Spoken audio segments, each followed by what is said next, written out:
अस्सलाम वालेकुम and good morning everyone, welcome to good morning. आज मैं हूं आपके साथ अनम काज़मी और मैं हूं सबाशी। उम्मीद करते हैं आप सब बिल्कुल ठीक ठाक होंगे, खैरियत से होंगे, मजे में होंगे, टिप टॉप होंगे और एक्साइटेड भी होंगे क्योंकि आज फ्राइडे है एंड फाइनली वीकेंड आ रहा है। तो बहुत सी ऐसी बातें हैं जो आज के शो में हम करेंगे और आज का टॉपिक इंतहाई इंटरेस्टिंग है। इस टॉपिक में मुझे बड़ा इंटरेस्ट हुआ था क्योंकि इनमें हम आज के दिन ऐसे प्रोफेशंस के बारे में बात करने जा रहे हैं जो प्रोफेशंस वक्त के साथ साथ ग्रेजुअली जस्ट बिकॉज कि हमारा लाइफस्टाइल चेंज हो रहा है वो प्रोफेशंस कहीं ना कहीं फेड आउट होते जा रहे हैं। आज सुबह मैं देख रही थी, बहुत से ऐसे प्रोफेशंस के बारे में पढ़ रही थी और मुझे पता चला कि कुछ ऐसे प्रोफेशंस हैं जो वक्त के साथ साथ ऐसे खत्म हो रहे हैं, ऐसे फेड आउट हो रहे हैं कि आज उनका नामो निशान भी नहीं है। एक दौर होता था, कभी आप जाएं कायदे आजम के मजार पर या फिर समंदर पर जाएं तो वहां पर फोटोग्राफर्स आपको मिलते थे और फोटोग्राफर्स आपकी बाकायदा तौर पर तस्वीर खींचते थे और ये एक ऐसा प्रोफेशन था जो लोग बड़ा पसंद भी करते थे और उनकी बड़ी कमाई भी होती थी क्योंकि दूर दराज से आने वाले लोगों के लिए बड़ी अट्रैक्शन होती है समंदर या फिर मज़ार कायद अगर वो शहर कायद का रुख करते हैं।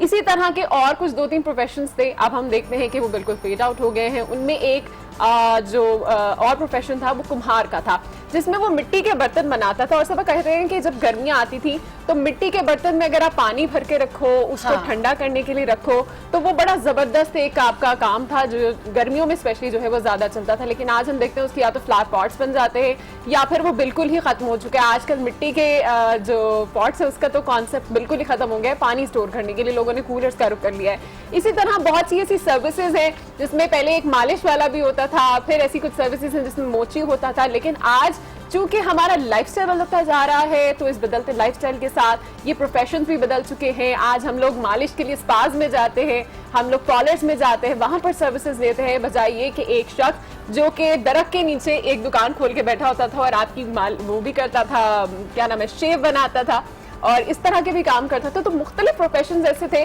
जो कि वक्त के साथ साथ खत्म होते जा रहे हैं। आज इन्हीं प्रोफेशंस के ऊपर हम बात करेंगे। बिल्कुल, और एक और प्रोफेशन है जब मुझे पता चला कि आज हम उसके बारे में भी बात करेंगे तो मुझे बड़ी खुशी भी हुई और हैरत भी हुई कि चलें जी ठीक है, आज हम इस प्रोफेशन को भी अपने थीम में शामिल कर रहे हैं और वो है टांगा यानी घोड़ा गाड़ी। अच्छा, मुझे जो है बड़ा जबरदस्त लगता है कि मैं कभी देख रही होती हूँ किसी म्यूजियम में रखी होती है, क्योंकि यूजुअली कराची में मैंने अब नहीं देखा कि यहाँ पर हाँ चलती है। और मैं आपसे पूछ भी रही थी अनम से कि लाहौर में वो जो टांगा गाड़ी होती है तो उसमें मुझे बैठना है और सैर करनी है। खैर यहाँ पर पोर्ट ग्रैंड में होती है लेकिन कभी बैठने का ऐसा इत्तेफाक नहीं हुआ। हाँ, लेकिन टांगे पे बैठ के शहर की सैर करने का जो मजा है ना वो एक अलग है। तो आज हम इन्हीं प्रोफेशंस के बारे में बात करेंगे। अच्छा, ये वो चीजें होती थी जो हमारे पेरेंट्स हमें बता रहे होते थे कि हम वहां गए तो फिर ये हुआ और फिर इस तरीके से जो है वो फोटोग्राफर था उसने वहां पर हमारी पिक्चर्स खींची।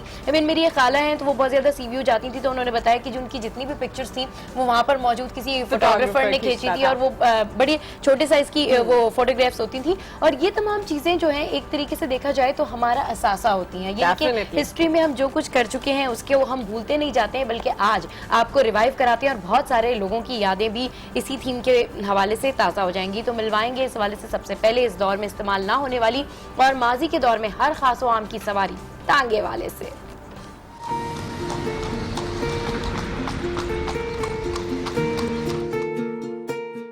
दिन ब दिन जैसे जैसे दौर बदलते गए पूरा माहौल पाकिस्तान का या स्कूटर रिस्के का बन गया। तो जाहिर है हर बंदे ने अब अपना रास्ता तो ढूंढना है काम का।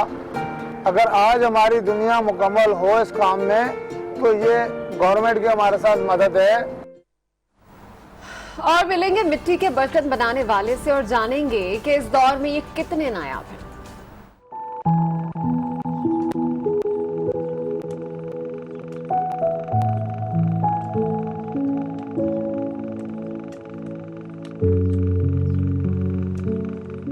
ये भी एक सकाफत है पाकिस्तान की। अगर इसके ऊपर ज़हन जोर दिया जाए, इसको और मज़ीद अच्छा किया जाए तो माशाल्लाह चल जाएगा। और भी कदीमी जैसे आप कहीं पे मोहनजोदड़ो है या कहीं पे देखते हैं तो आपको ये मिट्टी के जो बर्तनों के ज़्यादा आपको मिलेंगे वहाँ पे टुकड़े। तो मतलब ये कि पहले ये काम बहुत था, अब स्लो हो गया इसको। और मिलेंगे एक ऐसी फोटोग्राफर से जिनका कारोबार सेल्फीज और डिजिटल कैमरास की वजह से ठप हो गया है।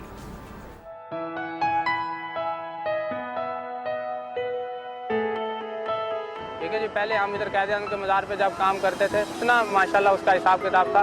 लोग हमारे पीछे पीछे भागना, हम खाना खाने जा रहे होते थे तो हमें रोक लेते थे लोग। तो सेल्फी के दौर में ये है कि अब हम लोगों के पीछे साथ तस्वीर बनाएं, ऐसे करें ऐसे करें। तो उनमें से कुछ चंद लोग बनवा लेते हैं और कुछ लोग हमारा मजाक भी उड़ा के चले जाते हैं। ये सब स्टोरीज हम आगे चलकर देखेंगे, पर पहले नजर डालेंगे आज की।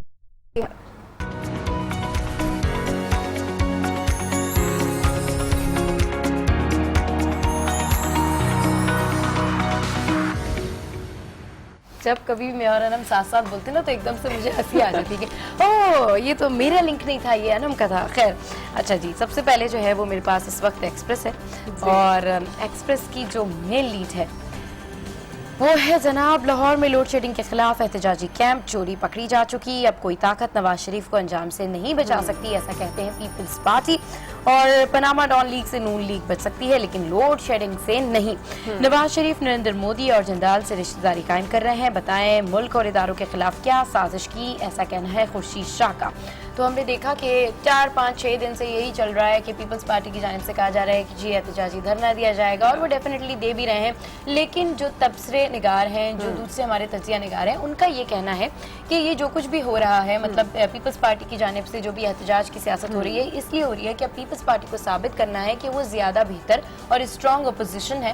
और हुकूमत की जानिब से ये कहा जाता है कि जी पीपल्स पार्टी ने इतना कुछ खास डिलीवर नहीं किया है, इस वजह से अब उनके पास सिर्फ यही एक तहरीक रह गई है कि वो स्ट्रांगली अपोजिशन प्ले करें टुवर्ड्स नून लीग। तो उसी हवाले से यहाँ पर मेन लीड है। अच्छा, कल एक बड़ा इंटरेस्टिंग चीज जो मैंने देखी है न्यूज में, मैं देख रही थी, वही देख रही थी कि डेफिनेटली आपकी लैंग्वेज बहुत इंपॉर्टेंट होती है जब कभी आप किसी से खिताब कर रहे होते हैं, एहतजाज कर रहे होते हैं। तो जब आप पंजाब में हो, पंजाबी में बात करो तो लोगों को वैसे ही फील होना शुरू हो जाता है कि बड़ी अपनाइयत है। और हमने कल देखा कि कमर जमान कायरा ने बाकायदा तौर पर पंजाबी जबान के अंदर खिताब किया, बड़े ही तरीके के साथ। नवाज शरीफ, शहबाज शरीफ के ऊपर भी उन्होंने बातचीत की और उन्होंने कहा कि फाइनली लोड शेडिंग तो आप लोग खत्म कर नहीं सके तो हम आपका नाम बदलेंगे, क्योंकि शहबाज शरीफ ने कहा था कि अगर लोड शेडिंग खत्म ना हुई तो बेशक आप मेरा नाम बदल दीजिएगा। तो यहाँ पर मेन जो लीड है इसी हवाले से लगाई गई है कि बिजली ना ला सके, पूरे मुल्क के मशवरे से शहबाज शरीफ का नाम बदलेंगे। पीपल्स पार्टी का लोड शेडिंग के खिलाफ पंखा एहतजाजी कैंप, तो ये इस एहतजाजी कैंप से वो खिताब कर रहे थे, जिसमें खुर्शीद शाह के भी बयान सामने आए, जिसमें उनका कहना था कि इदारों का टकराव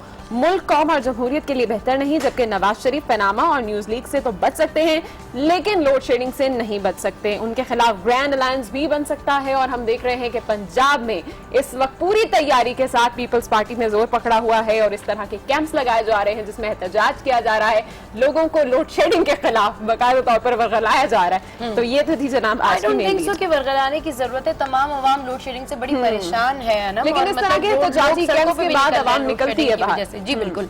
अच्छा खैर, एक और यहाँ पर जो मेन लीड है वो है इमरान नाअहली के सियासी और अदालती लॉन्ड्री में नहीं धुलना चाहिए, सियासी गंद अदालती लॉन्ड्री में नहीं धुलना चाहिए, ऐसा कहते हैं सुप्रीम कोर्ट। मामलात को मुनासिब तरीके से लेकर चलेंगे, चीफ जस्टिस सियासतदान अदालती कार्रवाई को अपनी तशहीर के लिए इस्तेमाल न करें, जस्टिस उमर अता अदालती अहाते में गुफ्तगू, शिकायत पर हिदायत। अच्छा, एक तो मेन लीड ये है और जो दूसरी मेन लीड है वो है कराची ऑपरेशन का फाइनल राउंड शुरू करने का फैसला, आखिरी मरहले का नाम असले से पाक कराची होगा, मुलजिमान के खिलाफ तेज तरीन कार्रवाई होगी। ये बहुत इंपॉर्टेंट खबर है शहर कायद के लिए, जहां पर कई ऑपरेशंस हुए हैं, देखा गया है, वहां अब एक और आखिरी ऑपरेशन होने जा रहा है और जिसका नाम जो है वो होगा असले से पाक कराची। और अल्लाह करे ऐसा हो जाए और ऐसा मुमकिन हो जाए, क्योंकि जो हमारी सिक्योरिटी फोर्सेस हैं वो पूरी कोशिश कर रही है कि कराची में अमन को कायम रखा जाए। डेफिनेटली। अच्छा, जो एक खबर आपने शेयर की है वही सेम खबर डॉन ने भी इस वक्त उसकी मेनली लगाई गई है, जिसमें चीफ जस्टिस का बयान सामने आ रहा है और उनका ये कहना है कि party student use court to wash political dirt. किसी भी किस्म की सियासी गंदगी को आपको कोर्ट के अंदर नहीं इस तरह से लेकर आना चाहिए और कोर्ट्स का इस्तेमाल इंसाफ के लिए तो होना चाहिए, लेकिन इस तरह की गंद के लिए या झमेलों के लिए नहीं होना चाहिए। उसके अलावा अगर यहाँ पर मैं देखूं तो एक पिक्चर लगाई गई है जो कि हब के हवाले से है कि angry protester raise slogans at the main square of the industrial town on Thursday. और इसी के नीचे जो मेन खबर है वो लगाई हुई है कि boy killed, policeman hurt in mob protest over blasphemy. Blasphemy के ऊपर तो इस तरह की चीजें रोज आजकल आ रही हैं, अखबारों की जीनत यही बनी हुई है और अफसोस की बात है कि ब्लास्फेमी के ऊपर हमारी कौम में इतना इश्तियाल है, इतना प्रोटेस्ट करते हैं और बाकायदा तौर पर अभी हमने मिशाल खान का भी केस देखा जो कि अभी स्टिल चला जा रहा है, उसमें भी हम लोग गिरफ्तारियां देख रहे हैं। तो ये केसेस ना के रुक रहे हैं बल्कि मजीद बढ़ते चले जा रहे हैं। इसी हवाले से यहाँ पर एक मेन लीड भी लगाई गई है।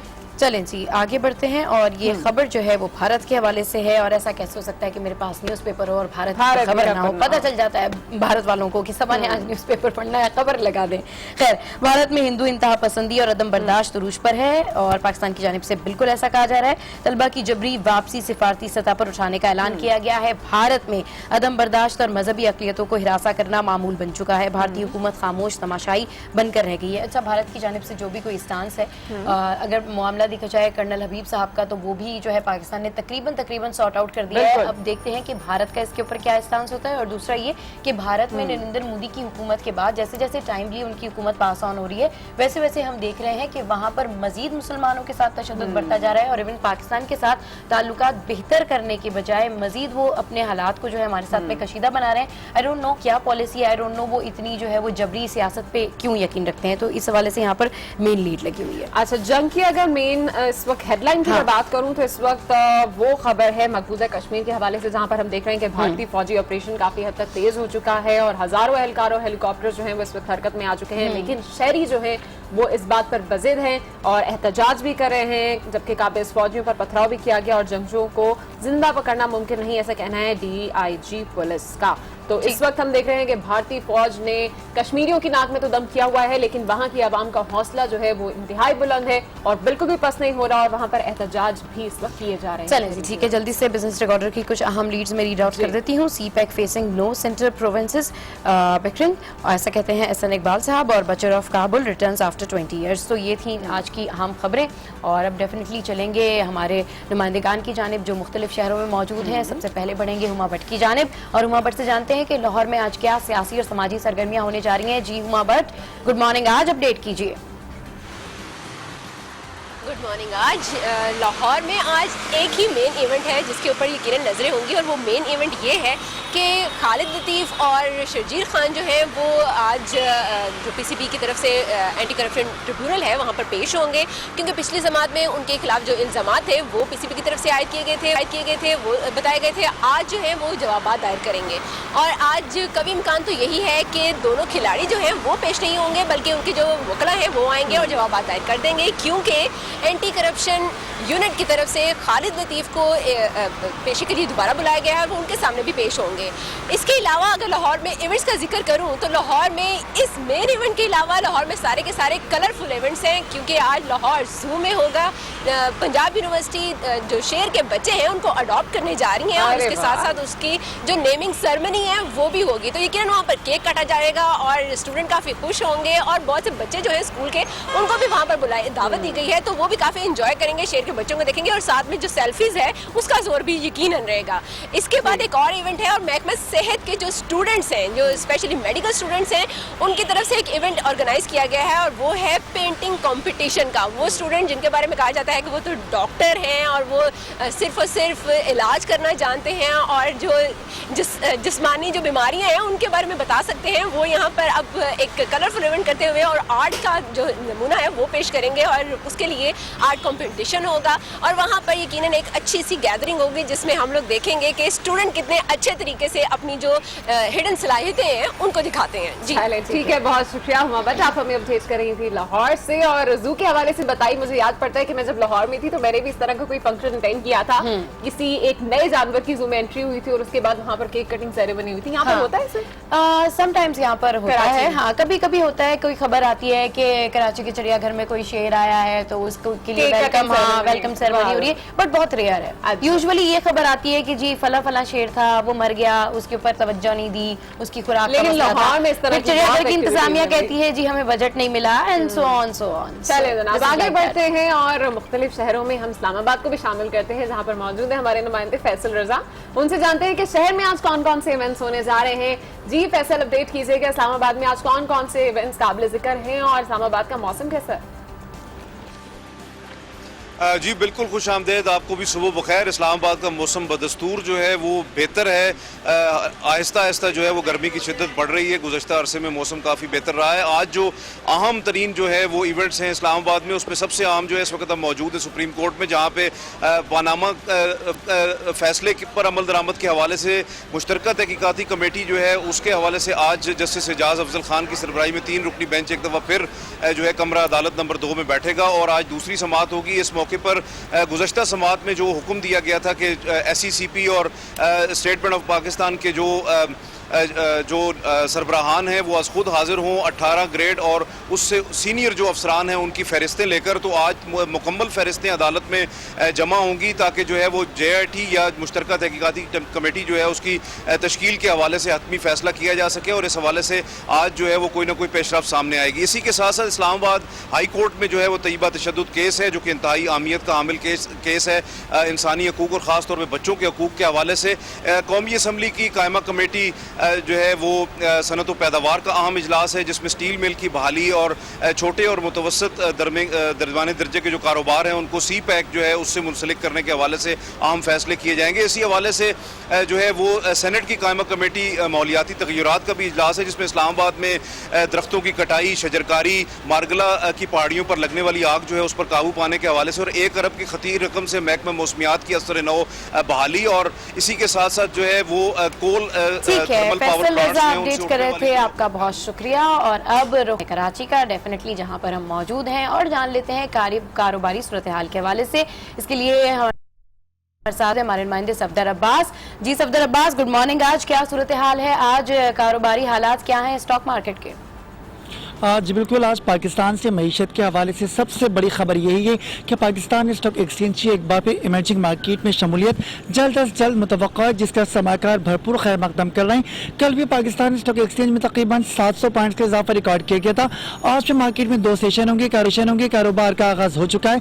समाकारों की जानब से काफ़ी एक्टिविटी देखी जा रही है जो एक्टिविटी पॉजिटिव है। इसके साथ ही मजीद अपने नाज़रीन को अपडेट करते चले कि कल भी इस्लामिक बैंकिंग फाइनेंस कॉन्फ्रेंस का इनेकाद किया गया था जिसमें नसीर मोहम्मद जुबैर ने खुसूसी शिरकत और बैंक सरबराहान से खिताब किया था जिसमें उनका कहना था कि कराची के जो हालात हैं वो बहुत ज़्यादा अफसोसनाक है। यहाँ पे इंफ्रास्ट्रक्चर की सूरत हाल नाकिस है। इसके साथ ही पानी, बिजली, सेहत, तालीम, सिंध की सूरत हाल तबाहकुन हो चुकी है जिसके लिए यकीनन इक़दाम करें, मज़ीद इक़दाम भी किए जाएंगे। ठीक है, बहुत शुक्रिया सफदर अब्बास, आप हमें अपने शहर कायद से। और अब गुड मॉर्निंग आज में कुछ मजीद न्यूज़ आपको बताते चलते हैं जिसमें सबसे पहले आपको बताएं कि वजीर आज़म नवाज शरीफ ने हजारा की तहसील हवेलियां का दौरा किया और हजारा मोटरवे के मुकम्मल होने वाले हिस्से का मुआयना किया। दौरे के दौरान वजीर आज़म को ब्रीफिंग में बताया गया कि लाहौर मुल्तान मोटरवे इस साल अगस्त में और लाहौर सियालकोट मोटरवे अगले साल मार्च में मुकम्मल होगी। इस मौका पर वजीर आज़म ने मुतल्लिका हुकाम को मंसूबे बर्वक्त मुकम्मल करने की हिदायत करते हुए कहा कि तामीराती काम के मयार पर कोई समझौता नहीं किया जाएगा। जी हाँ बिल्कुल, और वजीर आज़म नवाज शरीफ की जानिब से ये भी कहा गया है कि तनकीद करने वाले तनकीद करते रहेंगे और हमें काम करना है, हम पाकिस्तान के लिए तामीर और तरक्की में हिस्सा लेते रहेंगे। आगे बढ़ते हैं और बात कर लेते हैं बिजली की लोड शेडिंग के खिलाफ पीपल्स पार्टी ने हुक्मरान जमात के खिलाफ चार्जशीट जारी कर दी। वज़ीर आला पंजाब शहबाज शरीफ को लोड शेडिंग का जिम्मेदार करार देते हुए उनका नाम बदलने के लिए कारकुनों से तजावीज मांग ली गई। पीपल्स पार्टी ने मीनार पाकिस्तान की बजाय नासिर बाग में धरना दिया। धरने से खिताब में कौमी असम्बली में अपोजिशन लीडर खुर्शीद शाह ने लोड शेडिंग को वज़ीर आज़म के लिए पनामा और डॉन लीग से भी ज्यादा खतरनाक करार दिया है। और ये सिर्फ पीपल्स पार्टी नहीं कह रही, बहुत सारी अपोजिशन जमातें कह रही हैं कि पनामा लीग्स जो है उससे ज्यादा खतरनाक डॉन लीग है। और लेट्स सी कि ये तमाम मामलात कैसे हुकूमत सॉल्व करेगी क्योंकि इलेक्शन में अब बहुत कम टाइम रह गया है। बात कर लेते हैं कराची में 3 दिन तक चिकनगुनिया के मुसलसल फैलाव से पैदा होने वाली सूरत हाल का जायजा लेने के बाद आलमी इदारे सेहत की टीम ने शहर में सेहत आमा के इंतजामात और हाफिजान सेहत के इदारों की मर्ज से निपटने की काबिलियत पर शदीद तहफ़्फ़ुज़ात का इजहार किया है। और जिस शिद्दत से ये मर्ज बढ़ रहा है और इसमें इतने ज्यादा इससे लोग मुतासिर हो रहे हैं तो मुझे ऐसे लगता है ना कि गुड मॉर्निंग आज में एक और एपिसोड हमें कहीं चिकनगुनिया पे ही ना करना पड़ जाए क्योंकि आए दिन शिकायत मौसूल हो रही हैं कि जी फलां को चिकनगुनिया डायग्नोज हुआ है, फलां को हुआ है, तो दिस इज समथिंग स्ट्रेंज। अपने माहौल को साफ रखें। बिल्कुल बिल्कुल ऐसा ही है, बहुत से केसेस भी रिपोर्ट हो चुके हैं और मैं चाहूंगी हमारे शो के हमारे प्लेटफॉर्म से कि प्लीज सिंध हुकूमत को थोड़ा सा जगाया जाए और यहाँ की सफाई की जाए ताकि चिकनगुनिया जैसे मर्ज से बचा जा सके। शो में लेंगे यहाँ पर एक ब्रेक जिसके बाद में खाना बनाने का झटपट तरीका।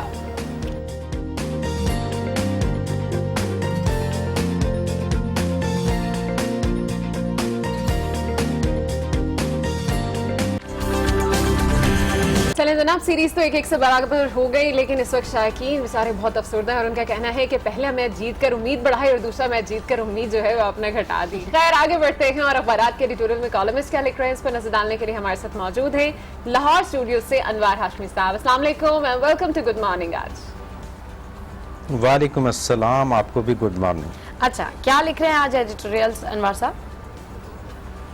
देखिए, इस रीजन की पॉलिटिक्स के लिए जो ख़ास तौर पे ईरानी वज़ीर ख़ारजा जवाद ज़रीफ़ ने दौरा किया है पाकिस्तान का, और उसमें वज़ीर आज़म और दीगर अहम शख्सियात से उनकी मुलाकातें हुई हैं। ये दौरा इंतहाई अहमियत का हामिल था, इसलिए रोज़नामा डॉन ने पाक ईरान डिप्लोमेसी और रोज़नामा जंग ने पाक ईरान मुश्तरका अज़्म के उन्वान से जो है इदारिया लिखा है। बुनियादी तौर पे पाकिस्तान के इर्द गिर्द जितने ममालिक हैं, एक तरफ तो इंडिया की वजह से हमें टेंशन है, अफ़गानिस्तान के हालात दुरुस्त नहीं हो पा रहे, तो एक बरादर इस्लामी मुल्क जो ईरान है वो हमारे बॉर्डर पे है, तो उसके साथ भी कुछ हलकों ने, कुछ इंटरनेशनल लॉबियों ने एक जो है गलतफहमियाँ पैदा करने की कोशिश की है, जैसे कि पाकिस्तान और ईरान के दरमियान जो एक टेंशन चल रही है। तो वज़ीर ख़ारजा ने दौरा किया है, तो उसमें जहाँ पे बॉर्डर की सिचुएशन, दहशतगर्दी की सिचुएशन, बॉर्डर पे स्मगलिंग की जो सूरत हाल है, इस पे बहुत ही मुस्बत जो है मुज़ाकरात हुए हैं, बातचीत हुई है, और उसमें गलतफहमियाँ दूर हुई हैं। ख़ास तौर पे जो चौधरी निसार ने इस पर तबसरा किया है कि ये दौरा एक मजबूत पैगाम है उन अनासर के लिए जो पाकिस्तान और ईरान के दरमियान गलतफहमियाँ पैदा करना चाहते हैं। तो अखबारात ने भी यही लिखा है कि 1947 में जब पाकिस्तान बना था तो ईरान वो पहला मुल्क था जिसने पाकिस्तान को खुशदिली से तस्लीम किया और मुश्किल हालात में इसकी मदद की। उसके बाद 70 की दिहाई में RCD मुआहदा हुआ था जो पाकिस्तान, तुर्की और ईरान के दरमियान था, जिसमें ईरान ने बहुत ही किरदार अदा किया था, और उस वक्त इस एरिया में वो एक इकनॉमिक कॉरिडोर बनाना चाहते थे। तो सारे तहफ़्फ़ुज़ात दूर हुए, गलतफहमियाँ दूर हुई, खासतौर पे इस्लामिक ब्लॉक के अंदर अगर जो लोग गलतफहमियाँ पैदा करना चाहते थे वो इस दौरे की वजह से दूर हुई। जी बिल्कुल सही कह रहे हैं आप, एक बड़ा पॉजिटिव मैसेज है दोनों ममालिक की जानिब से बैनुल अक़वामी तौर पर। अच्छा, अगला इदारिया किस चीज़ के ऊपर है? जी बिल्कुल उसी तरह हमारे जो प्यारे मेहमान हैं मुबश्शिर अली ज़ैदी साहब, उन्होंने रोज़नामा जंग में अपनी 100 लफ्ज़ों की कहानी लिखी है जिसका उन्वान है परिंदे। सबा, आप और जो अनम है नो इसको समझने की कोशिश कीजिएगा, मैं पढ़ता हूँ, आप इसमें से क्वेश्चन निकालने की कोशिश करें। मुबश्शिर अली ज़ैदी लिखते हैं कि मेरे बच्चे कोयल की आवाज़ सुनकर बहुत हैरान हुए। हम पिकनिक मनाने शहर से बाहर फार्म हाउस आए हुए थे तो एक बच्चा किरण पूछती है ये कौन सा परिंदा है। मैंने बताया ये कोयल है और सुरीले गाने गाती है। फिर नीलकंठ दिखाई दिया, इसके बाद हुदहुद नजर आया, फिर गुलकुची नगमा सुनाया। हुसैन ने, बच्चे ने पूछा कि शहर में चीलें और कौवे उड़ते फिरते हैं, ये खूबसूरत परिंदे जो है ये शहर क्यों नहीं आते? तो मुबश्शिर अली ज़ैदी लिखते हैं कि मैंने कहा कि जब शहर और मीडिया कदरदान न रहे तो फनकार वहाँ से कूच कर जाते हैं और काएं करने वाले ही रह जाते हैं। तो मैं मुबश्शिर अली ज़ैदी से एक सवाल एक शेर के अंदाज में पूछना चाहता हूं। मुबश्शिर अली ज़ैदी साहब को सबसे पहले तो वेलकम करना चाहेंगे हमारे शो में। मुबश्शिर साहब, जब भी आप लिखते हैं मुख्तसर लिखते हैं और क्या खूब लिखते हैं। आज आपने बात की परिंदों की और कुछ ऐसी आवाजों की, हमें तो सिर्फ एहतजाजी नारे ही सुनाई देते हैं, हमें तो सिर्फ काएं करने वाले ही सुनाई देते हैं। क्या कहना चाह रहे थे आप अपने सिदारी में? बहुत शुक्रिया अनम और सबा और हाशमी साहब। मैं ज़ाहिर है इसमें दो बातें कहना चाह रहा था। एक तो ये कि हमारे शहरों से परिंदे, खूबसूरत परिंदे, सुरीले परिंदे दूर होते चले जा रहे हैं। अब हमें मज़ाफ़ात में जाके या शहर से बाहर जाके खूबसूरत परिंदे या देहात में नज़र आते हैं। हमारे शहरों में वो बहुत से परिंदे ऐसे जो नज़र नहीं आते।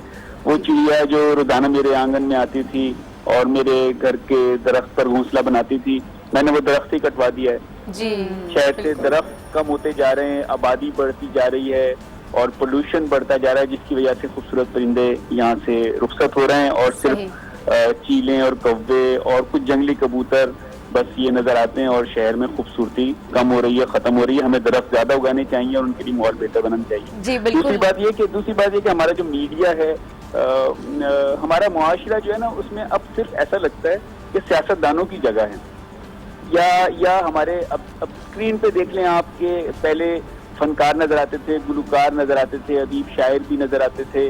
अब रफ्ता रफ्ता सिर्फ सियासी बहस करने वाले ही नजर आते हैं और हमारा मुआशरा फनकारों को इतनी अहमियत और तवज्जो और वक्त नहीं दे रहा जितनी ज़रूरत है। जी बिल्कुल ठीक कह रहे हैं आप कि ब्यूटी और पीस जो है वो खत्म होता जा रहा है, चाहे वो स्क्रीन हो या फिर वो हमारा शहर हो। इतना खूबसूरत मुबश्शिर अली ज़ैदी साहब आपने पैगाम दिया है, इतना ज़बरदस्त पैगाम दिया है।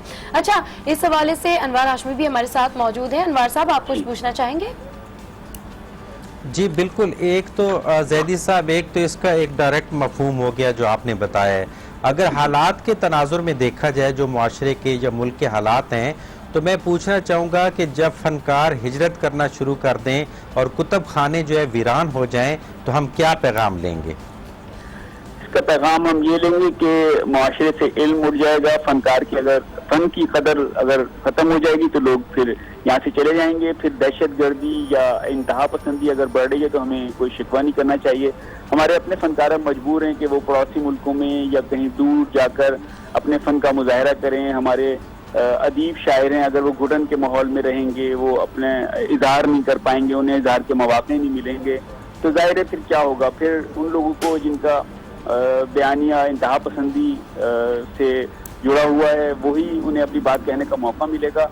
तो फिर हमें कोई शिकायत नहीं होनी चाहिए कि मुआशरे में अदम बर्दाश्त नहीं पैदा हो। जी बहुत शुक्रिया मुबश्शिर अली जी बिल्कुल ज़ैदी साहब, मैं ज़ैदी साहब के मैं इस शेर के साथ वाइंड अप करूंगा कि इसी सोच में गुम हूं कि रुत ये कैसी है, परिंद क्यों नहीं आते घने दरख्तों। जबरदस्त, बहुत शुक्रिया अनवार साहब, आप हमारे साथ थे, और मुबश्शिर अली ज़ैदी साहब आप हमारे साथ थे, और एक बहुत ही जबरदस्त सा कॉलम हमेशा हर तरह कोई ना कोई खूबसूरत सा मैसेज देके जाता है, और इस बार शहर कायद के हवाले से खुसूसी तौर पर। अच्छा, शहर कायद के हवाले से उन्होंने कहा कि ज्यादा से ज्यादा दरख्त आपको लगाने चाहिए, शजरकारी करनी चाहिए। तो देखिए, हमारी ये जो पूरी एक नॉर्थ आज़माबाद से लेके यहाँ तक जो हमारा एक बड़ा मेगा प्रोजेक्ट बन रहा है, यहाँ पर एक ह्यूज ग्रीन बेल्ट थी जिसको हटा दिया गया है। हुकूमत की जानिब से कहा गया था कि उसके अगेंस्ट जो है मजीद दरख्त शहर कायद में लगाए जाएंगे। लेट्स सी कि वो कब लगाए जाएंगे। अभी तो फिलहाल नजर नहीं आ रहे, अभी तो फिलहाल कहीं नजर नहीं आ रहे। आगे बढ़ते हैं और दुनिया भर से भी कुछ खबरें शामिल करते हैं, जिसमें सबसे पहले आपको बताएं कि भारत में जजेस ने एक दूसरे की दिमागी सेहत पर सवाल उठा दिया है। ये तनाजा उस वक्त शुरू हुआ जब कोलकाता हाईकोर्ट के जस्टिस CS कर्नान ने सुप्रीम कोर्ट पर करप्शन का इल्जाम आयद किया।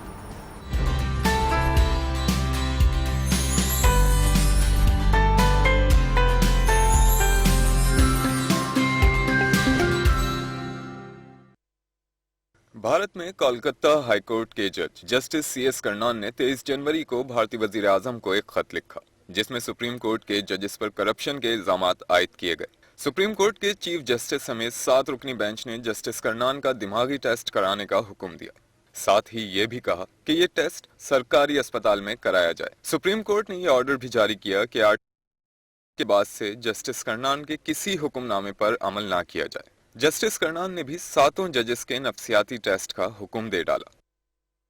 जी आसमान से गिरा और खजूर में अटका, इंतहाई खौफनाक मनासिर थे ये जो हमने देखे। खैर आगे बढ़ते हैं और इस वक्त आपको बताएं कि अक़वाम मुत्तहिदा में पाकिस्तान की मुस्तकिल मंदूब मलिहा लोधी की जानिब से अक़वाम मुत्तहिदा के सेक्रेटरी जनरल अंतोनियो गुतरेश को एजाज़ी इशाया दिया गया है, जिसमें दीगर ममालिक के सफरा ने भी शिरकत की है। इस मौके पर अक़वाम मुत्तहिदा के सेक्रेटरी जनरल ने UN में पाकिस्तान के सिफारती किरदार को सराहा।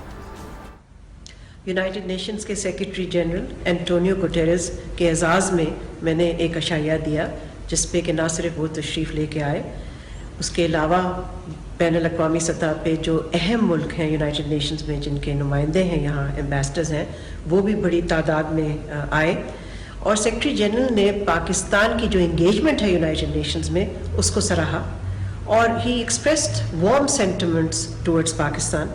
उन्होंने पहले भी और अब भी पाकिस्तान का जो रोल है, डिप्लोमेटिक रोल यूनाइटेड नेशंस में, उसको अप्रिशिएट किया। और जब मैंने उनको हुकूमत पाकिस्तान की तरफ से रिन्यू की इनविटेशन कि आप पाकिस्तान तशरीफ़ लाएँ एज सेक्रेटरी जनरल, तो उन्होंने ना सिर्फ उसका शुक्रिया अदा किया, मगर साथ साथ ये भी कहा कि he looks forward to his next visit. मैंने उनको याद दिलाया कि वो बहुत दफ़ा पाकिस्तान विज़िट कर चुके हैं जब वो United Nations high commissioner for refugees थे। तो उन्होंने ना सिर्फ उन विज़िट्स को याद किया, और साथ साथ जब मैंने वो तस्वीर उनको प्रेजेंट की जिसमें कि वो एक विज़िट पे गए हुए थे और वो उसकी यादगार एक तस्वीर थी, तो उन्होंने इसको भी बहुत अप्रिशिएट किया। तो ये दूसरी दफ़ा है जब से UN सेक्रेटरी जनरल ने अपना ओहदा संभाला है कि वो Pakistan mission to the United Nations के एक अशाया पे तशरीफ़ लाए। इससे पहले वो पाकिस्तान डे 23 मार्च हमारी तरफ आए, और अब जो ये इशाया था which was to honour him, इस पे भी वो तशरीफ़ लाए और उन्होंने नेक तमन्नाओं का इजहार किया पाकिस्तान के लिए। चले जी, मलिया लोधी की बातें आपने सुनी और कहना बिल्कुल गलत नहीं होगा कि बहुत ब्रिलियंट जो है डिप्लोमेट है हमारी पाकिस्तानी मलिया लोधी। खैर, बात हो रही है इन लोगों की और इन चीज़ों की जिनकी माजी में तो बहुत वैल्यू थी, लेकिन इस जदीद दौर में वो सब चीज़ें अब नायाब हो गई हैं। बिल्कुल ऐसा ही है। ऐसी ही एक माजी के दौर की सवारी थी टांगा, जो अब ना होने के बराबर है, क्योंकि इसकी जगह चिंची और रिक्शों वालों ने ले ली है। और हमारी टीम ने एक टांगे वाले से बात की है, उनके क्या तासुरात हैं, आइए देखते हैं।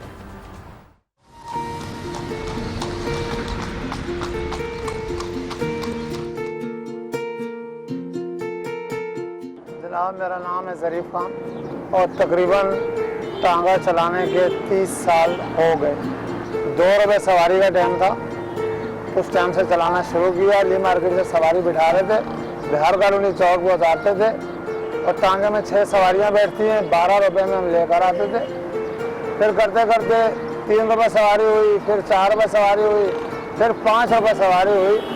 तो फिर दौर बदला, कोई 3 सीटर रिक्शा चलाने लग गया, कोई किसी और काम में लग गया, कोई किसी और सिलसिले में लग गया। कुछ लोग थे वो बूढ़े हो गए, कुछ लोग अल्लाह को जान दे गए और हमारा काम दिन पे दिन बैठते बैठ गया।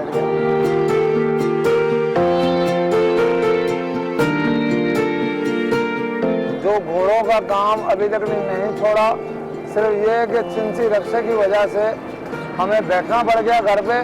तो छोटे छोटे बच्चे हैं के लिए रोजी तो पैदा करनी है। फिर टांगे जो ख़त्म हुए तो उसके बाद घोड़ों का इस्तेमाल शुरू हो गया। जिस तरह क्रिफ्टन में लोग चढ़ी में पुट्ठी पे बैठते हैं, पीठ पे, फिर घोड़े उस इस्तेमाल में भी पहले भी थे और उसके बाद फिर ज़्यादा हो गए कि हमारे लोग उन कामों में लग पड़े। उसके बाद समझो गधा गाड़ी में घोड़े चलते हैं, मजदूरियाँ करते हैं, काम करते हैं। हमारे लोग कुछ वहाँ शिफ्ट हो गए।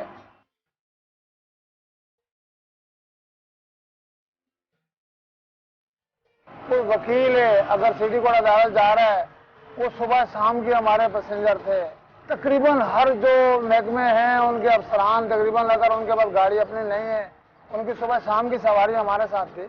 दिन ब दिन जैसे जैसे दौर बदलते गए उनके पास भी सहूलतें आ गई।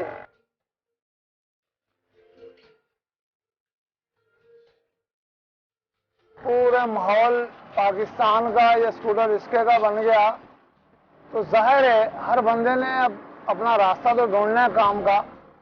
जिसमें हमारे बड़े बड़े जो मुल्क के सरपरस्त हैं, उनके यहाँ भी घोड़े रखे हुए, आया कि वो भी नहीं छोड़ रहे इन घोड़ों को।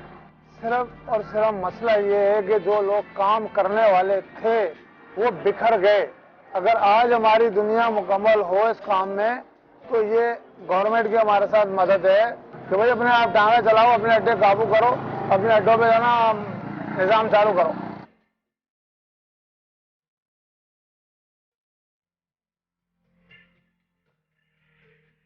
वो शौक रखते भी हैं, वो चाहते भी हैं कि ये चीज़ बहाल हो। इज्जत आबरू से वो बैठ के जाते थे, इज्जत आबरू से वो बैठ के आना था। तो कुछ जवान नस्ल जो है वो अपने अपने कामों में दौर में निकल गई। बाकी हमारा काम जो है वो माशाल्लाह।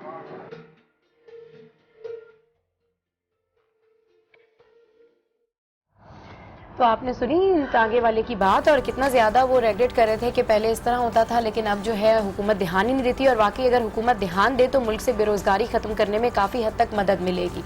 गुड मॉर्निंग, आज में यहाँ वक्त हुआ एक ब्रेक का, जिसके बाद मिलवाएंगे आपको। मिट्टी के बर्तन बनाने वाले से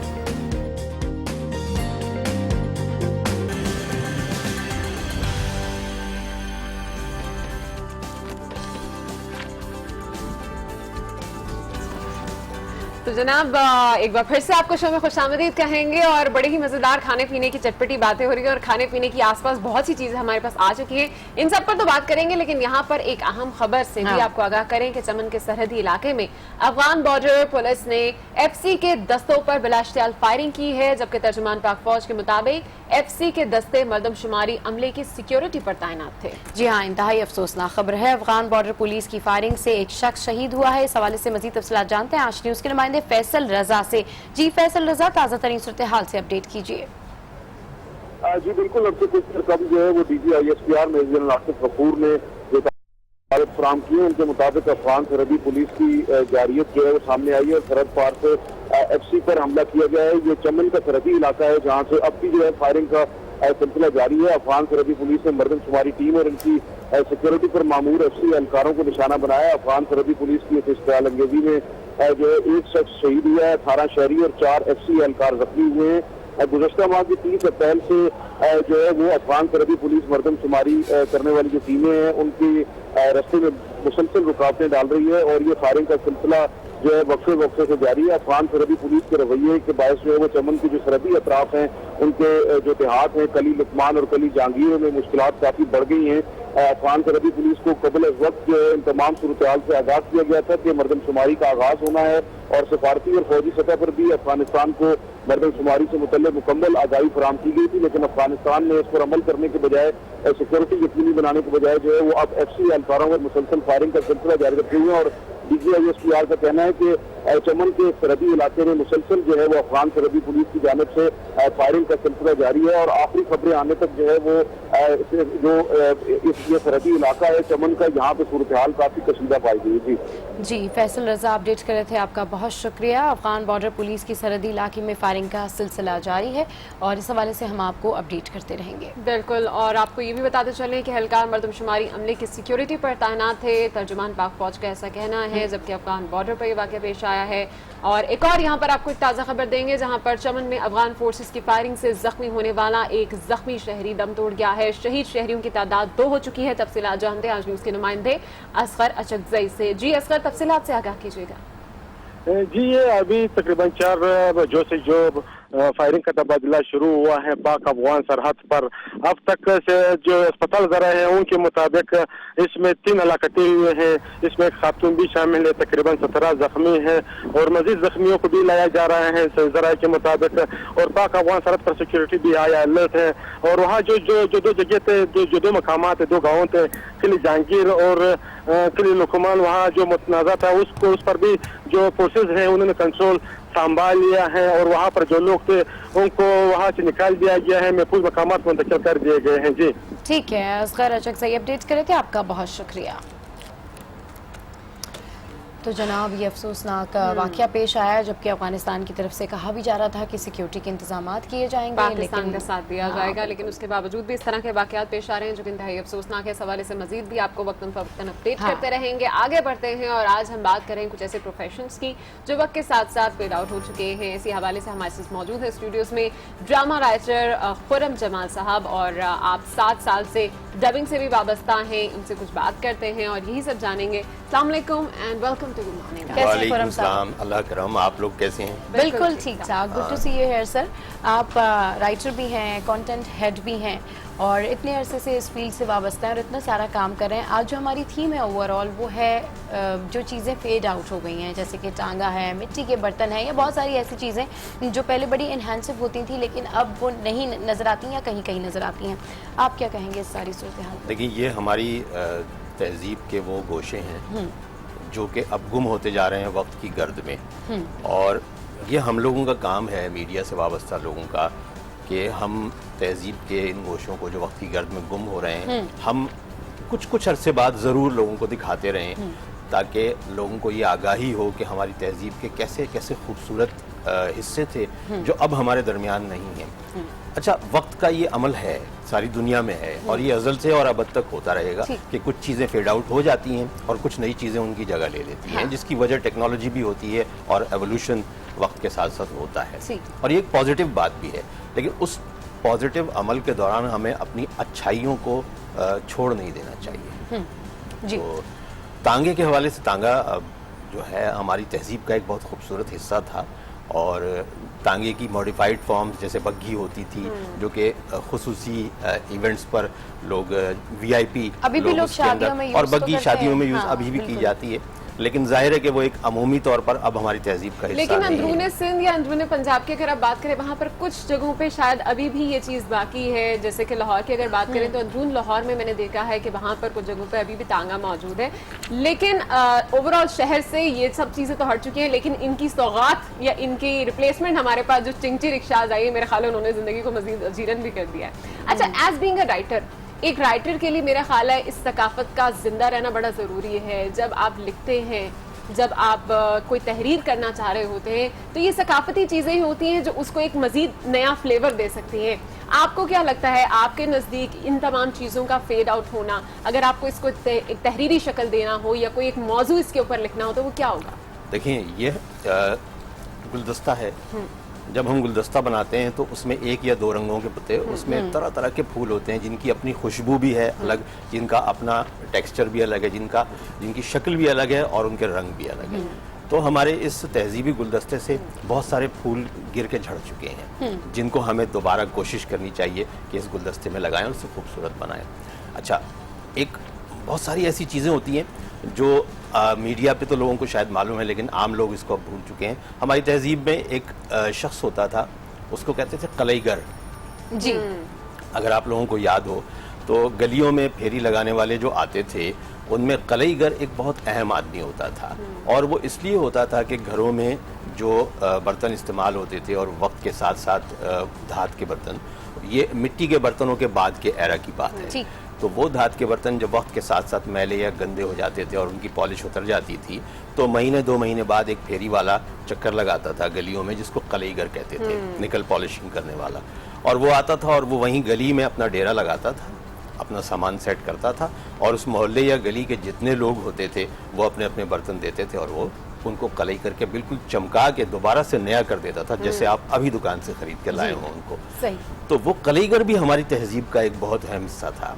उस कलईगर को भी हमें दरियाफ्त करना चाहिए कि वो कहाँ गुम हो गया है। शायद गांव देहात में अभी भी होता हो, मुमकिन है अभी भी गांव देहात में होता हो। अच्छा सर, आप राइटर हैं और डेफिनेटली जब एक राइटर कोई भी चीज़ लिख रहा होता है तो उसके दिमाग में बहुत सारी इमेजिनेशन होती हैं, क्योंकि अब बकौल आपके कि बिल्कुल दौर बदल गया है और ये तो उसूल है कि पुरानी चीज़ की जगह जो है वो नई चीज़ ले लेती है। तो जो नई चीज़ें हैं, जो नई इन्वेंशंस हैं, उनसे भी इनकार नहीं किया जा सकता, लेकिन जो पुरानी चीज़ की अहमियत होती है, लाइक ओल्ड इज़ गोल्ड। तो अगर इस तरह का कोई आपको स्क्रिप्ट लिखना हो या इस तरह का आपको कोई ड्रामा के अंदर कोई इस तरह का सीन क्रिएट करना हो जिसमें आपको दोनों का मिक्सचर बनाना हो, कम्बिनेशन करना हो, तो फिर आप किस तरीके से इसको ऐड इन करेंगे इन तमाम चीज़ों को? देखिए, हमारे अगर आज हम अपने इर्द गिर्द गौर करें तो जितने हमारे पॉश इलाके हैं, उनके सबर्ब में या उनके सराउंडिंग्स में ऐसी छोटी छोटी कॉलोनीज होती हैं जो कि आपको कंट्रास्ट दिखाती हैं अमारत और गुर्बत का एक तरह से। तो ये कंट्रास्ट तो जिंदगी में मौजूद है और ये कंट्रास्ट तारीख में हमेशा से रहा है और हमेशा रहेगा, क्योंकि ये तो जिंदगी का हिस्सा है। तो अगर हम अपने घर की बैल्कनी से झांक कर देखें तो शायद हमें अपने इर्द गिर्द ही ऐसे छोटे छोटे घर कच्चे पक्के नज़र आ जाएंगे, जिनके कच्चे पक्के आंगनों में अलगनी पे कपड़े सूख रहे होते हैं और उनकी औरत शायद उसी सहन में बैठी हुई कपड़े धो रही होती है और वहीं बच्चों को नहला धुला रही होती है। तो ये मंजर जो है ये आज भी हमारे इर्द गिर्द तो मौजूद हैं। इनका कंट्रास्ट अगर हम लिखना चाहें, दिखाना चाहें तो दिखा सकते हैं। इन शॉर्ट कि आप अपनी राइटिंग स्किल्स से जो है किसी भी चीज़ को अगर दिखाना चाहें और उसकी अहमियत उजागर करना चाहें तो बहुत आसानी हो सकती है। लेकिन सर ऐसा होता नहीं है। यूजुअली देखते हैं हम लोग, ये देखते हैं कि अब जो राइटर्स हैं वो बहुत ज़्यादा कुछ ऐसी चीज़ें दिखाते हैं जो इवन हमारे मुल्क में होती भी नहीं है। देखिए, बात यह है कि मार्केटिंग के कुछ तकाजे होते हैं और उन तकाज़ों को साथ लेकर चलना पड़ता है। स्क्रीन के कुछ तकाजे होते हैं, ग्लैमर दिखाना भी ज़रूरी है, क्योंकि ग्लैमर आता है तो आपकी चीज़ की वैल्यू बनती है। लेकिन हमें चाहिए, ये हम मीडिया के लोगों का काम है कि हमें ये चाहिए कि हम सिर्फ ग्लैमर के पीछे अपनी तहजीब के अच्छे गोशों को बर्बाद ना करें। ठीक, बिल्कुल सही कहा आपने खुर्रम साहब। और आजकल के कुछ ऐसे ड्रामास भी हम देख रहे हैं जहां पर स्टिल इस तरह की चीज़ों को दिखाया जाता है। वेल, आज का हमारे टॉपिक का मकसद यही था कि इन तमाम चीज़ों को याद किया जा सके। वो प्रोफेशन जो थे, कुछ ऐसे भी इनफैक्ट आपने बात की थी उसकी, तो मुझे याद आया कि एक छान बुरे वाला भी होता था। आज हम कितना खाना जो है वो ज़ाया कर देते हैं, लेकिन वो छान बुरे वाला ये तमाम चीज़ों को लेकर जाता था और आपकी जो बासी या रखी हुई रोटियां होती थी उसका भी एक कारोबार चलता रहता था इस सबसे। इसके अलावा अगर हम देखें कि धोबी घाट धोबी घाट आजकल बड़े कम होते जा रहे हैं उस तरह से लोगों की, क्योंकि अपने घर में तमाम तरह अप्लायंसेज हैं तो किसी को जरूरत नहीं आती। मालिश वाले का मैंने शो के स्टार्ट में जिक्र किया था, आज लोग स्पाज में जाते हैं, सर्विसेज मुख्तलिफ तरह की हैं, तो ये सारे प्रोफेशन जो हैं वो बिल्कुल खत्म होते जा रहे हैं। अच्छा, आज के अगर ड्रामाज की थोड़ी बहुत बात करें, क्योंकि इन तमाम चीज़ों को जो आप काम करते हैं उसका ताल्लुक अल्टीमेटली ड्रामा इंडस्ट्री से भी होता है, हम मीडिया के थ्रू इन प्रोफेशंस को किस तरह से मजीद हाईलाइट कर सकते हैं या लोगों के जहनों में इनको जिंदा रख सकते हैं? सिंपल यही है कि मैं अगर एक ड्रामा लिखूं या मेरे कुलीग्स जो अच्छा लिखने वाले हैं, बहुत बड़े बड़े नाम हैं, पाकिस्तान ड्रामा इंडस्ट्री को आप दुनिया की किसी भी बड़ी ड्रामा इंडस्ट्री से के हम पल्ला रख सकते हैं। बल्कि दुनिया में बहुत सारे ऐसे टेलीविज़न रखने वाले मुल्क हैं जिन्होंने हमारे ड्रामों से सीखा है। और मैं आपको अगर बताऊं कि 1997 से पहले के जो टर्किश ड्रामे थे वो इतने पैथेटिक होते थे, खुद वो लोग कहते हैं उन्होंने हमारे ड्रामे देखकर सीखा है और आज वो हमसे कहीं आगे हैं। तो मैं अगर ड्रामा लिखता हूँ, मेरे दोस्त मेरे कुलीग्स अगर ड्रामा लिखते हैं तो हम कोशिश ये करें कि हम एक कलईगर का किरदार उसमें रखें। अच्छा, एक और बहुत मज़ेदार कैरेक्टर हमारी तहजीब का होता था, मंकी चार्मर, बंदर का तमाशा दिखाने वाला, बिल्कुल सांप का तमाशा, स्नेक चार्मर वो होता था। ये वो किरदार हैं जो हमारी मट्टी से जुड़े हुए लोग हैं, ये तहजीब का हमारे वो। अगर आज भी आप किसी ड्रामे में देखें कि वो आपको नजर आते हैं तो हमारी आम ऑडियंस को बड़ा अपील करता है। खुर्रम साहब, अभी आपने बात की है बंदर की, चले बंदर का तो तमाशा हमें आज स्टिल कभी आप किसी कहीं ना कहीं नजर आ जाता है, लेकिन सांप की जो बात है साइंटिफिकली भी बता दिया गया है कि सांप को सुनाई नहीं देता। तो ये जो बीन बजाते थे, मेरा ख्याल है बीन तो अभी हमारे जहनों में है, लेकिन वो सांप वाला जो था, जो सांप का तमाशा दिखाता था, वो कहीं पे गायब होकर रह गया, ऐसा है ना? सपेरा, जी हाँ, स्नेक चार्मर्स जो होते थे सपेरे, असल में सपेरे वो लोग होते थे जो कि सपेरा एक बेसिकली कास्ट भी है, बाकायदा एक कास्ट है। अच्छा। क्लैन, जी एक क्लैन है, बाकायदा एक कास्ट है सपेरा, और उनका रिलीजियस रिचुअल्स होते थे। वो किस तरह से सांप पकड़ते थे और जंगलों में जाकर अपनी जिंदगी खतरे में डालकर सांपों को पकड़ते थे, और खतरनाक सांपों को। अच्छा, हर सांप जहरीला नहीं होता, ये हमें भी मालूम है, लेकिन एक परसेप्शन सांप का इतना खतरनाक है कि अगर आपको सामने कोई सांप जिंदा नजर आ जाए तो आप ये तहकीक में नहीं पड़ेंगे कि ये सांप जहरीला है या नहीं है, जाहिर है कि आपका नेचुरल रिएक्शन होता है। तो सांप को अपने हाथों से वो पकड़ते थे और सांप को उसी तरह से एक बेजरर तरीके से उस पिटारी में बंद करते थे, जो पिटारी उनके सामने रखी होती। तो ये आम आदमी के लिए और ख़ास तौर से बच्चों और ख़वातीन के लिए, क्योंकि ये जहन में रखें कि ये जो मंकी चार्मर्स और स्नेक चार्मर्स आते थे गलियों में, ये ऐसे वक्तों में आते थे जब मर्द काम पर गए हुए होते थे और मोहल्लों में गलियों में औरतें और बच्चे या बूढ़े लोग होते थे। तो ये चीज़ें उनके लिए बड़ी अपीलिंग थी कि एक आदमी जो है वो सांप को जिंदा हाथ से पकड़ भी रहा है और सांप उसके इशारों पर, बीन के इशारों पर नाच रहा है। उसकी जो भी रीजन हो, साइंटिफिक या अनसाइंटिफिक, लेकिन वो ऐसा होता था। अच्छा, बिल्कुल, आज हम बात कर रहे हैं, तमाम चीज़ों को रिवाइव कर रहे हैं, याद कर रहे हैं कि पहले क्या क्या चीज़ें होती थी जो अब बहुत ज़्यादा फेड आउट हैं। तो डेफिनेटली जब कोई भी न्यू इन्वेंशन आती है, और जल्दी के और तेज़ी के इस दौर में कोई भी नहीं चाहेगा, अगर हकीकत तो यही कि कोई भी नहीं चाहेगा कि वो टांगे पे जाए, डेफिनेटली वो गाड़ी प्रेफर करेगा, बाइक प्रेफर करेगा या रिक्शा प्रेफर करेगा। लेकिन ऐसे में ये जो तमाम लोग हैं, टांगे वाले हैं, कलई करने वाले हैं, मिट्टी के बर्तन बनाने वाले हैं, इनका रोजगार कहीं खत्म होता जा रहा है। तो हमें बेसिकली जो इनिशिएटिव लेना है या रिवाइवल करना है वो इन लोगों के रोजगार के लिए करना है। तो उसमें मीडिया के लोग क्या किरदार अदा कर सकते हैं? मीडिया के लोग न्यूज़ के हवाले से तो ये किरदार अदा कर सकते हैं कि इन लोगों को स्क्रीन पर दोबारा से दिखाएं, जिससे कि हमारे आम आदमी और ख़ास तौर से अरबाब इक़्तिदार को ये याद आए दोबारा से, एक रिमाइंड हो, चीज़ें रिकॉल उसकी बने कि ये लोग भी हमारे माशरे का हिस्सा हैं और ये हमारे माशरे का वो महरूम हिस्सा हैं जिनको हमारी ज़रूरत है कि हम इन्हें दोबारा से उंगली पकड़कर या हाथ पकड़कर ऊपर लेकर आएँ और इनको किसी न किसी अंदाज में रोज़गार फराहम करें। जैसे एक कैलीग्राफर एक पेशा होता था जो आज भी दुनिया के बहुत सारे तरक्की याफ्ता मुल्कों में कैलीग्राफर्स मौजूद होते हैं, हमारे यहाँ फेड आउट हो गया। तो हमारे बड़े बड़े कैलीग्राफर्स गुजरे हैं। बिल्कुल ऐसा ही है। बहुत शुक्रिया खुर्रम जबान साहब, आप हमारे साथ थे। अभी दिल तो था कि आपसे बहुत सी बातें मजीद करते और जानते कि आपके टाइम में आपको कौन सी ऐसी चीज याद है जो उस टाइम पर होती थी और अब नहीं, और आप बड़ा मिस भी करते हैं, क्योंकि एक दौर था कि जिसमें मिट्टी के बर्तनों का इस्तेमाल बड़ा होता था, स्पेशली पानी ठंडा करने के लिए। तो वो मुझे अभी भी याद है कि कभी गाँव वगैरह में हम जाए तो ये चीजें हमें वहाँ मिल जाती है, लेकिन शहरों से ये चीजें बड़ी फेड आउट हो गई। बहुत शुक्रिया आपका हमें ज्वाइन करने का। शुक्रिया आपके बुलाने का। तो जनाब आगे बढ़ते हैं और आपको बताएं कि पहले के दौर में खाना खाया और पकाया भी मिट्टी के बर्तनों में जाया था, लेकिन अब आजकल मिट्टी के बर्तनों का दौर दूर दूर तक हमें कहीं नजर नहीं आता। लेकिन कुछ लोग और कुछ जगह ऐसी है जहां इस दौर में भी इस पुरानी रिवायत को अपनाया जाता है। गुड मॉर्निंग, आज की टीम ने एक कुमार वाले से मुलाकात की है, आइए आपको दिखाते भी हैं और इनसे मिलवाते भी हैं।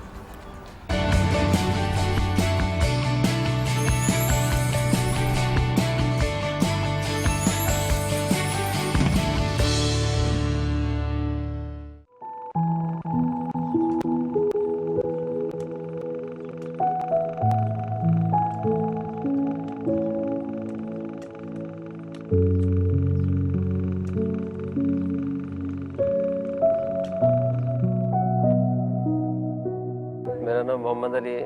हम लोग यही काम करते हैं, मिट्टी का बर्तन बनाते हैं और बचपन से मैं कर रहा हूँ। मेरे वालिद दादा यही काम, खानदानी काम है हमारा। पहले के स्टील के नहीं होते थे या कॉपर के वो नहीं होते थे बर्तन, तो यही इस्तेमाल होते थे। इसके बाद अब जो ना वो कॉपर वगैरह स्टील आ गया तो ये बंद हो गया था काम। फिर अल्लाह ताला ने रोज़ी चलाना शुरू की तो कुछ गमले का काम आ गया, तो गमले बना रहे हैं।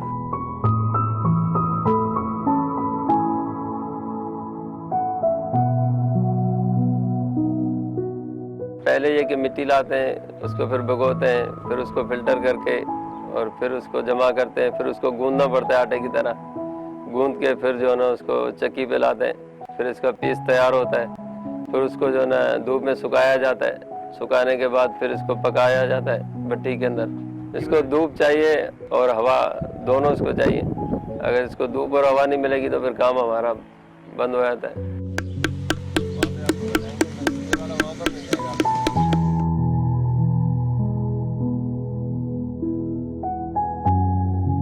इसको बेचते हैं तो लोग बोलते हैं क्या मिट्टी का इतने पैसे, ये नहीं देखते कि इसके पीछे नहीं है। मिट्टी लाई जाती है, फिर उसको मरहले होते हैं उसके, फिर उसके अंदर धूप के अंदर काम भी करना पड़ता है, तो मेहनत बहुत है इसके अंदर। इसकी उजरत कम है।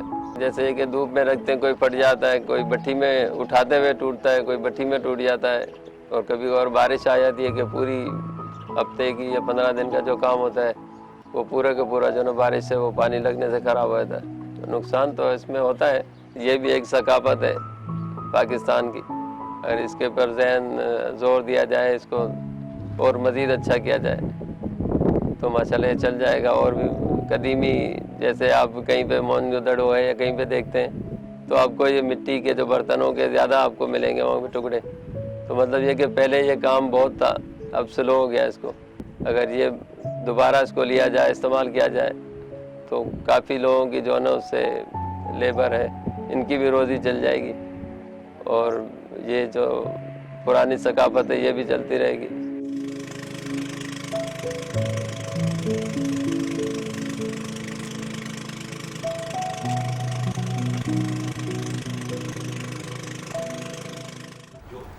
वाह भाई वाह, जबरदस्त मिट्टी के बर्तन हमने देखे कि कितने मजे से बना रहे थे। और मेरा इतना इंटरेस्ट डेवलप हो रहा था, मुझे याद आ रहा था कि अभी टिन्यूटी डिश का जिक्र हम कर रहे थे, कुन्ना, वो तो मुझे आज भी मिट्टी के बर्तन में ही पसंद है। और साथ साथ जो पानी की बातें हमने की कि पानी ठंडा उसी में मिलता था। ठंडा और हांडी जो है वो अभी भी मिट्टी के बर्तन में ही मिलती है। मुख्तलिफ होटल्स के अंदर अगर आप जाएं तो उसमें बड़ी खूबसूरत सी मिट्टी का बर्तन होता है, उसके अंदर वो डिश होती है। खैर, यहाँ आपको अहम खबर से आगाह करें, आपको बताएं कि नुमाया कारकर्दगी पर अमरीकी अवार्ड जीतने वाले दुनिया के 10 उभरते नौजवानों में पाकिस्तानी भी शामिल है। क्या बात है जी।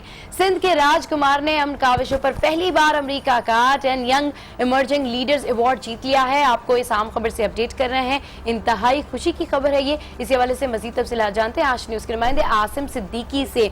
जी आसिम सिद्दीकी, अपडेट कीजिए।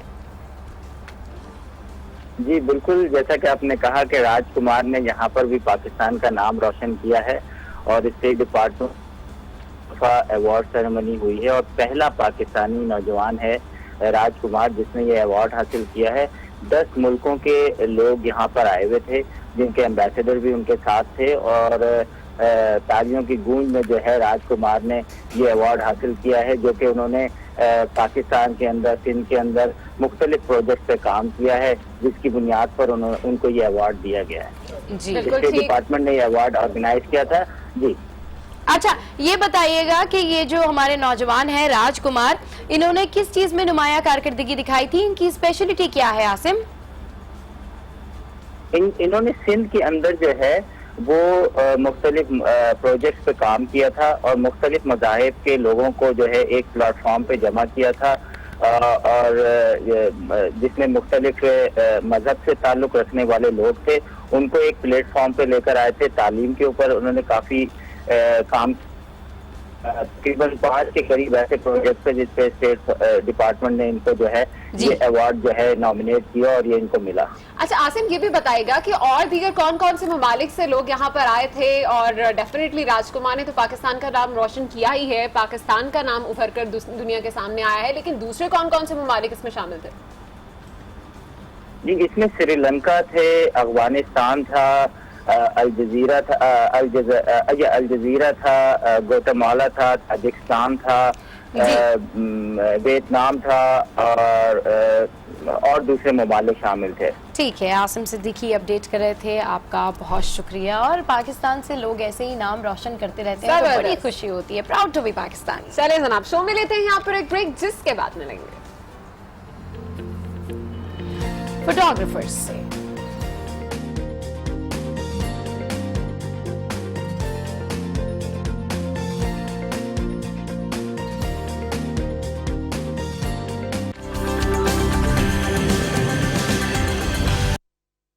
वाकई में शान मसाले ना सिर्फ आप खाना देखने में इनका अच्छा लगता है, बल्कि जायका भी इसका बड़ा मजेदार होता है। और इन खानों की खुशबू से वैसे तो मुझे अपने बचपन की याद आ गई है। बिल्कुल है ना, मुझे भी अपने बचपन की याद आ गई। इन खानों से मुझे भी अपने बचपन की एक याद आई है जो मैं शेयर करती हूँ कि पड़ोस में रहने वाली आंटी भी बिल्कुल ऐसे ही मजेदार बिरयानी बनाती थी। और आज आंटी तो हमारे कॉन्टेक्ट में नहीं है, लेकिन शान मसालों से हम वैसी बिरयानी का मजा जरूर उठा सकते हैं और उनकी याद भी ताज़ा होती है। बिल्कुल, वैसे तो गुड मॉर्निंग आज में आप मुख्तलिफ रेसिपीज देखते ही हैं, लेकिन आज खाने में कुछ खास है क्योंकि आज का खाना बना है शान मसालों से, जो हमारे स्पॉन्सर्स भी हैं। तो देखते हैं रैपिड रेसिपी में आज क्या बन रहा है।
वाकई में कितना आसान है इन शान मसालों के साथ कोई भी खाना बनाना। और इसको देख के तो मेरा वाकई दिल कर रहा है आज घर जाके ना कुछ अचार गोश्त ही बना लिया जाए, घर जाके अचार गोश्त। हाँ वैसे आज आप बना भी सकती हैं क्योंकि हमारा वीकेंड स्टार्ट हो गया है, इट्स फ्राइडे। अच्छा जी, एक और ब्रेकिंग न्यूज़ भी शामिल करते हैं। आपको बताएं कि इंटरमीडिएट के इम्तहानात में नकल और पर्चा आउट होने पर वज़ीर तालीम चेयरमैन इंटर बोर्ड को तलब कर लिया है शुक्र।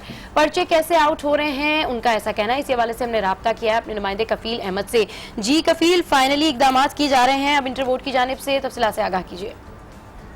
देखिए सिर्फ आपको बताएं कि 28 अप्रैल से जो है वो इम्तहान का आगाज हुआ था इंटर किया, और उसके बाद से अब तक जितने पेपर्स जो हैं तकरीबन वो तमाम पर्चे जो हैं वो सोशल मीडिया पे न सिर्फ वायरल हुए हैं बल्कि जो है वो तमाम तलबा तलबात के हाथ में होते हैं और वो जो फुल स्टेट जो है वो कराए जा रहे हैं। इस तमाम जो सूरत हाल है उसके बाद जाम मेहताब जी को सूबाई वज़ीर तालीम है, उन्होंने इंटर बोर्ड पर गलत कर ली सन असम्बली, और उन्होंने इस बात के बारे में जो है उनसे बात पूछ की कि आया बोर्ड के कौन लोग हैं कि आपके जिनकी वजह से ये कौन सी नाकामी के जो पर्चे बाकायदा आउट हो रहे हैं और नकल रोकने में किसी हद तक भी कामयाब नहीं हो सके हैं। ये इजलास जो इस वक्त जारी है असम्बली के अंदर, इसमें जो है वो खासी जो है वो शिकायत जो है इस वक्त पेश की गई और इस वक्त डीजी कॉलेजेस नासिर अंसार भी इस वक्त मौजूद हैं और जाम मेहताब ने जो है वो खासी स्ट्रिक्टली कहा है कि नकल को रोकने के लिए और ये तमाम जो मनफी इक़दाम हो रहे हैं उसको रोकने के लिए जो है वो स्टेप लिए जाएं। ठीक है, बहुत शुक्रिया कफील अहमद, आप हमें अपडेट कर रहे थे कराची से। बिल आखिर इस अहम इशू को भी रेस कर लिया गया है, अच्छी बात है। चलें आज हम बात कर रहे हैं पुराने दौर की कुछ चीज़ों की। तो जनाब, लोगों की जिंदगी के खुशगवार लम्हात को यादगार और महफूज बनाने वालों का अपना मुस्तकबिल गैर महफूज होता जा रहा है। जी हाँ, लेटेस्ट मोबाइल फोन्स ने सेल्फी टेक्नोलॉजीज को फरोग किया। 2 तफरीही मकामात पर लोगों की तस्वीर बनाने वालों का कारोबार ही उजड़ गया। हमारी टीम ने एक ऐसे ही फोटोग्राफर से बात की है, आइए देखते हैं।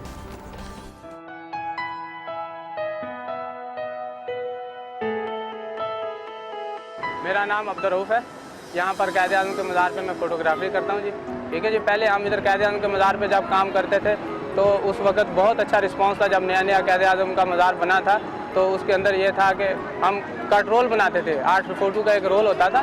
ठीक है, हम वो बनाते थे और इतना माशाल्लाह उसका हिसाब किताब था। लोग हमारे पीछे पीछे भागना, हम खाना खाने जा रहे होते थे तो हमें रोक लेते थे लोग, 10-20 रुपये हमारे से ज़्यादा ले लो, हमारी तस्वीर बना दो, हमारी बना दो, हमारी बना दो। और अब सेल्फी का दौर आ गया है, तो सेल्फी के दौर में ये है कि अब हम लोगों के पीछे साथ तस्वीर बनाएं, ऐसे करें, तो उनमें से कुछ चंद लोग बनवा लेते हैं और कुछ लोग हमारा मजाक भी उड़ा के चले जाते हैं।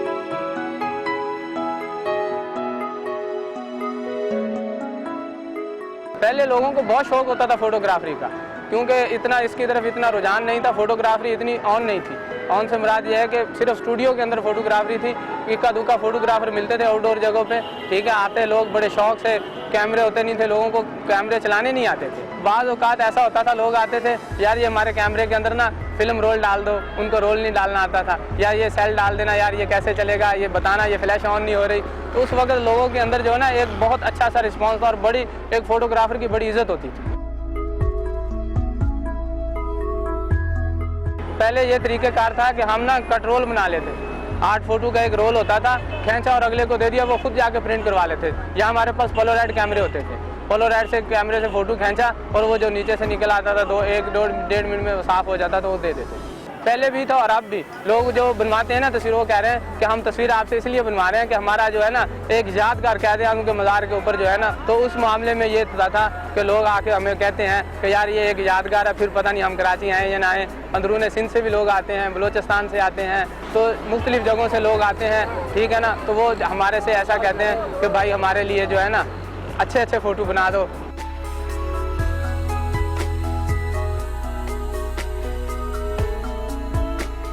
सेल्फी ऊपर जा रही है और फोटोग्राफी नीचे आ रही है। अब फोटोग्राफी जो है ना सिर्फ और सिर्फ लैपों के ऊपर रह गई है, स्टूडियो में है। वो भी लोग आजकल अपने फ़ोटो बना के व्हाट्सअप कर देते हैं दुकानदारों को। पहले फिल्म रोल होता था, जब तक वो प्रिंट लोग नहीं करवा लेते थे उनको सुकून नहीं होता था कि पता नहीं हमारी तस्वीर कैसी आई होगी, क्या तरीक़ेकार होगा। बाज़ ऐसा भी होता था, लोग आते थे, यार आपसे फ़ोटो बनाए थे, अब तक हमने प्रिंट नहीं कराए, चलें बहरहाल वो देखेंगे, आप और बना दो। इसी तरीके से भी हमारा काम बहुत अच्छे तरीके से चल रहा था।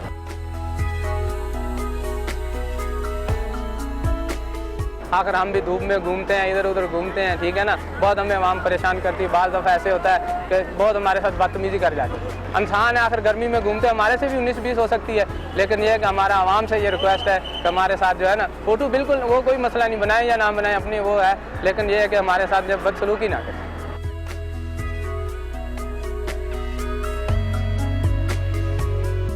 तो जनाब आज बहुत से ऐसे प्रोफेशंस का जिक्र हमने किया जो फेड आउट हो गए हैं। हमें तो बहुत मजा आया। उम्मीद करते हैं कि आपको भी ये प्रोफेशंस याद करके बहुत अच्छा लगा होगा। वेल आगे बढ़ते हैं और इस वक्त हमारे स्टूडियोज में मौजूद है पाकिस्तान के चमकते सितारे सैयद हसन, जो कि बहुत अच्छे सिंगर हैं और इतनी जबरदस्त सिंगिंग करते हैं कि मेरा ख्याल है हम डायरेक्टली इनकी जानी भी बढ़ते हैं। अस्सलाम वालेकुम हसन, कैसे हैं आप? अल्लाह का शुक्र, आप कैसे हैं? बिल्कुल ठीक ठाक। हसन आज क्या सुना रहे हैं?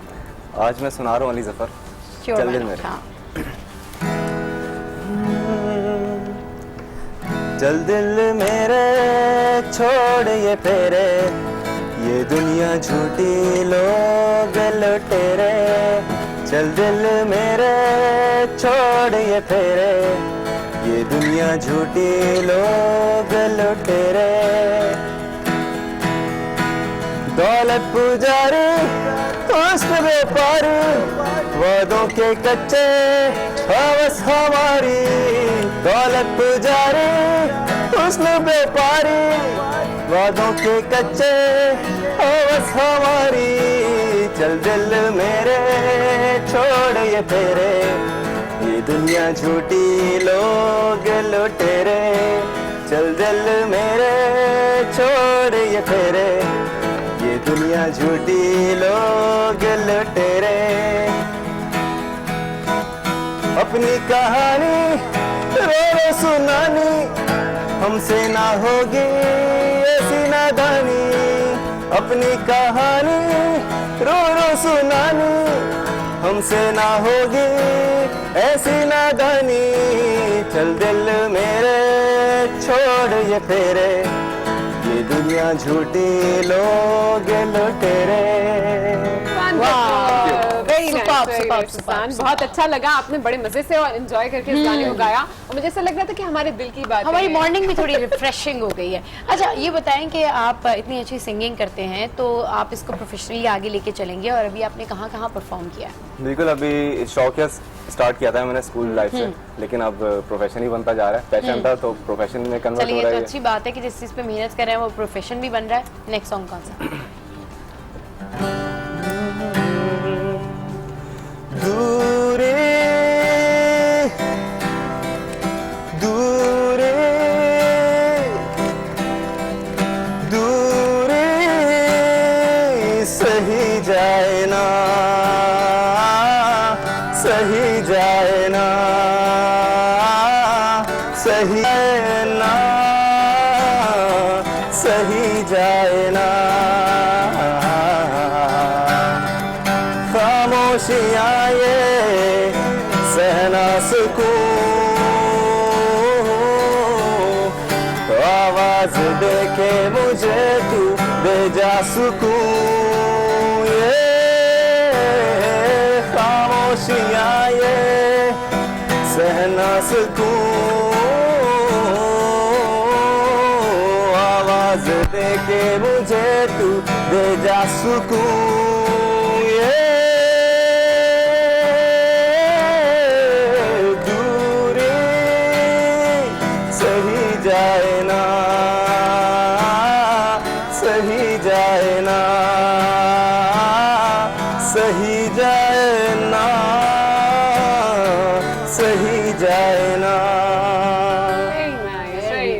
ये बताइए कि क्योंकि आप सिंगिंग कर रहे हैं और मुझे पता है कि जब आप कॉलेजेस स्कूल वगैरह में होते हैं तो कोई भी एक ऐसा आपका सिंगर फ्रेंड हो तो आपकी सबसे पहले उस फ्रेंड से ये रिक्वेस्ट होती है कि कहीं पर भी आप बैठे चले भी शुरू हो जाए। कभी ऐसे हुआ है कि किसी रेस्टोरेंट में गए हैं, किसी जगह पर घूमने फिरने गए और वहाँ पे आपको सिंगिंग के लिए उन्होंने खड़ा स्टार्ट मैंने बेसिकली इसी तरह से किया था। मॉल में बैठ गए, कहीं रेस्टोरेंट में बैठ गए, वहाँ से गाना, वहाँ से पीआर बड़ी नंबर्स लेते हैं लोग फिर कि यार आप हमारे शो में आएगा, हमें बुलाएगा। अच्छा गा रहे हैं और सारा कुछ अच्छा, क्योंकि आप बहुत अच्छा सिंगिंग कर रहे हैं, बहुत अच्छा गा रहे हैं, तो हम चाहते नहीं है कि हम बिल्कुल भी टाइम वेस्ट करें। तो कोई और सॉन्ग भी जल्दी से सुना दीजिए ताकि फिर हम शो को वाइंड अप करें। दिल के है अंदर तेरा ही प्यार, तुझ पे है ये जान सहार। तेरा जो गम है वो मेरा है गम, तेरी खुशी है बहार। है तेरी जो जीत मेरी वो जीत, तेरी हार में मेरी हार। ओ मेरे यार तू मेरा प्यार सदा रहेगा। सलामत, तेरी मेरी ये दोस्ती यूं ही रहे ता कयामत। हो हो हो